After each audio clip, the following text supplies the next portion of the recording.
Hello everyone. In this video, I introduce some approaches to get to know more about the stakeholders of city logistics.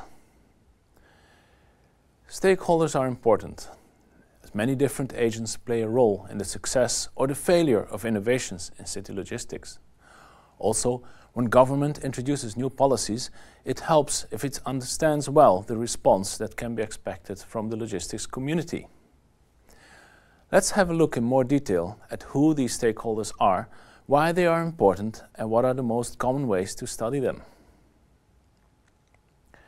Stakeholders, as the word says, are all those that hold a stake in the city logistics processes.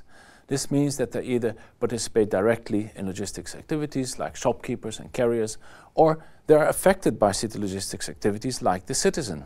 Also, they may carry responsibility for the impacts of city logistics as a city government's representative, for example. It is important to realize that all these agents experience the city logistics system from an entirely different perspective. Now, why are these stakeholders important? This is for three reasons. Firstly, they have a direct interest in the functioning of city logistics, meaning that they are willing to help to make the systems work well in their own way. Secondly, they have power as a voter, as a buyer, a service provider, which means that they can make or break a logistics system. And thirdly, they have experience that we can build on to predict the outcomes of new initiatives. This is the hardest part of city logistics improvements, to be able to tell upfront how stakeholders will respond to change. So let's have a look at the methods that exist to understand more about the motives and behavior of stakeholders. Here I will introduce two basic methods that have become frequently used in city logistics research to understand these stakeholders. The first method is called stakeholder analysis. It helps us to differentiate between the more and less important agents. The second is business modeling. It's used to see how firms will absorb changes within their primary business process. Stakeholder analysis involves the mapping of different agents to understand their importance for city logistics innovations. A common approach here is to position them in a matrix according to two characteristics. First, the importance they attach to the outcomes of the innovation, their interest, and the power, as second, that they have to influence city logistics. Depending on where they are, we need to deal with them differently. We have to keep them happy, keep them close, keep them informed, or leave them as they are.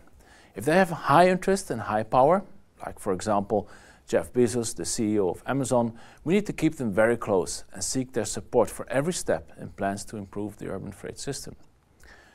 With powerful parties who are not directly involved, like state-level politicians, we should focus on maintaining their appreciation of the projects or policies.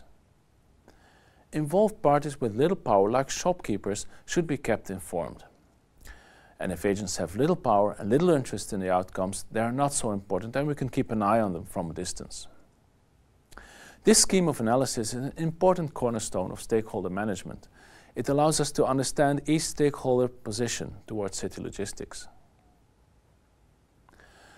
The second important method that I will explain here is business modeling. This goes more deeply into the substance of why and how exactly stakeholders have an interest.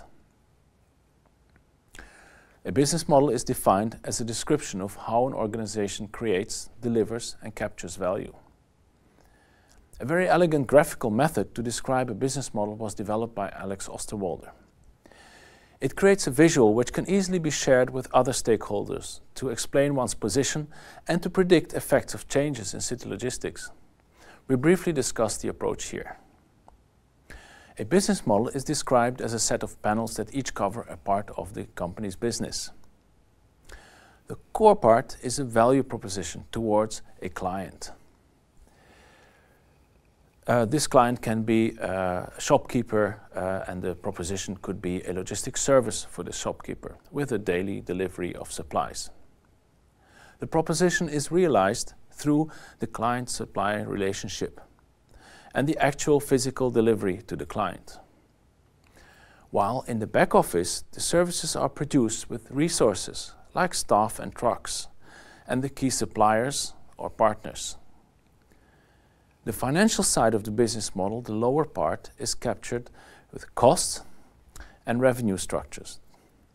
When we apply this scheme for city logistics, we can learn, for example, how carriers will respond to changes in distribution channels or in logistics collaboration with other carriers or in taxation.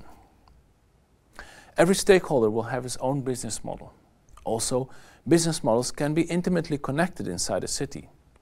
This understanding is vital for us to anticipate on the impacts of changes in city logistics and how these changes cascade.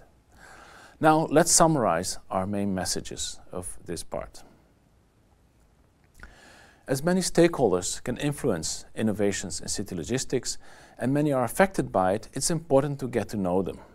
In this video, we presented two methods: stakeholder analysis and business modeling. Thank you for watching.